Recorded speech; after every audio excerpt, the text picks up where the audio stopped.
Hey everybody, it's Mike with Monkey Fab. So I've been going on and on about cleaning up the wiring, all the wiring about this thing, and I'm really glad. I mean, that wiring's my nemesis, so I feel pretty good that I'm getting comfortable with it. You just have to these days. I'm so happy for my neighbors. So maybe you guys experience this. I'm sure you do. People see you working on cars and they assume that you can fix their, I don't know, 2007 Toyota Prius that's having issues with X, Y, and Z. They call you over to their house like, hey, could you look at my, whatever. And you feel awful because you don't know, like, the thing I was asked to look at was like a diesel truck, and I know nothing about diesels. I know they're compression, combustion, blah, blah, blah, blah, but I know absolutely zero about these things. But, your neighbors, like, they say, like, oh, I saw you just pull the entire guts out of a car, replace it with new guts, and the thing runs around town, so therefore you must be able to work on my car. And you're like, no, that doesn't make any sense whatsoever. But everybody specializes in something. We specialize in crappy LS engines in shit boxes. So what we got going on today, boys and girls, look at Bob. He's just naked. He's out there all naked. Bob, he peed on the sidewalk, of course, because that's what Bobs do. There you go. Yeah, but like I was saying, I'm just really happy that they were able to get all their stuff working.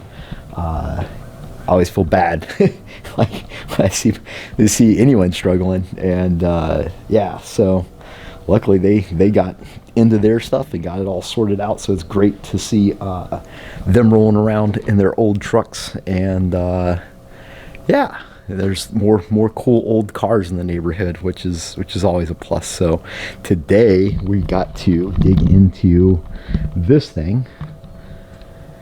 I think I have to get it on an engine stand. We got to get the transmission off. We got to get all the ancillaries off and the wiring harness, rip it apart, and get ready to replace the camshaft and the heads, which is a big job, but that's all easy stuff that we know how to do like the back of our hand. The thing that's more perplexing is we need room. So this just happens to me where stuff just piles up. I'm sure it happens to you guys too, where you start making a nice stack and then you look down and your stack is just absolutely out of control. So sadly we spent all day cleaning, but we got some good work done. So all of this trash that was in the front, minus the transmission, which isn't trash, it's actually just freshly rebuilt 4L80E. I just haven't found a project. There's my glove. There's the rest of my glove to use it in just yet. But it's not. There's nothing wrong with this. It's actually a beautiful, built for 1,000 horsepowers. So, and I also pulled off this guy, which weighs probably about 50 pounds, I'd guess. Probably 50, 75, something like that. It's off, so we're not going to be towing anything in that. Yeah, and the Phoenix, she is over here looking nice, running really, really good. I got some minor tweaking to do with the cold start.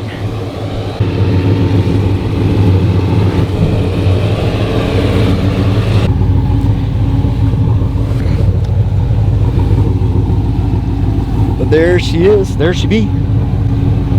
Could not be happier. I just love driving this thing. I drive it all the time. And we used her this morning to go get donuts, which is awesome. So who doesn't like donuts, right?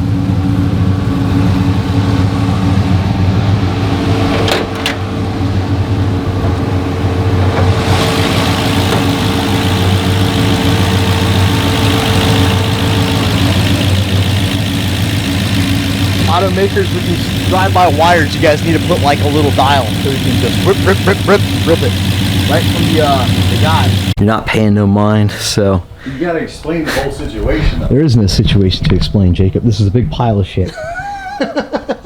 So basically what we've learned today is this is a huge pile of shit.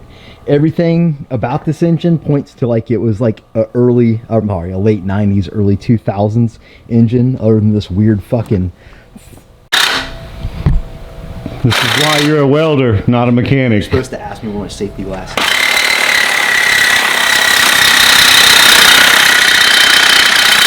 We can get those bolts out, Jacob.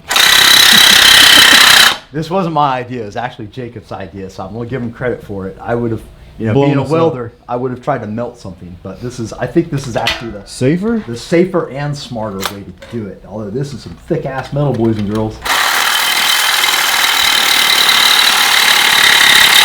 got a smile on his face now. Look at that. There's one. Yeah, Sesame Street, yeah. I like the count, man. The count was cool. Telling a story about that one time they cut the converter bolts off with the fucking sawzall. Yeah. Necessity is the mother of all invention.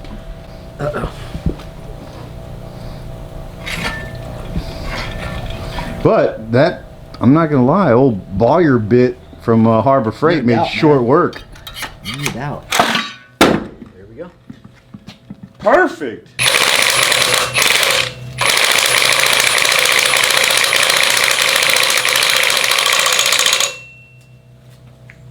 Yeah, I agree. I think it's fun. We want to be able to wash your hands. With the doorknobs. I feel bad. Like grabbing the doorknob? Yeah. Like you're trying to grab Bob, fuck off, dude. Bob, I'm going to come after you, buddy. I'm going to... Oh, you're shitting? God damn it, Bob. Where's my hose? I'm going to beat you to death. I'm going to beat you to death, Bob. You better run. And this is the entertainment that we deal with. You got Mike calling it shit, and you got Bob suspect ass. He's fucking hiding. It's not like he doesn't know better. He's been walking around out there all afternoon until he has to shit. Then he's got to come up here. And that is, if it spins, it wins. If it spins, it wins. If it spins, it wins. How's our camp chef doing? She's spinning around all just covered in sludge and shit. Yep. Yeah, that feels well great. lubricated. Yeah, she feels good. She's a runner. So we have the engine off the transmission. That was a little complicated, as you guys might have saw.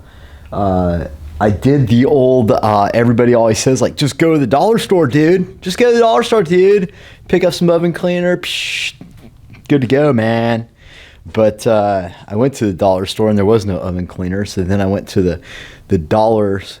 Well, I went to the Dollar Tree, which is the actual dollar store, and they had none. And then I went to the Dollar General, which is not a dollar store. It cost $4.25 a can. So was it all that great of a deal? Yeah. Did it work all that great? Yeah.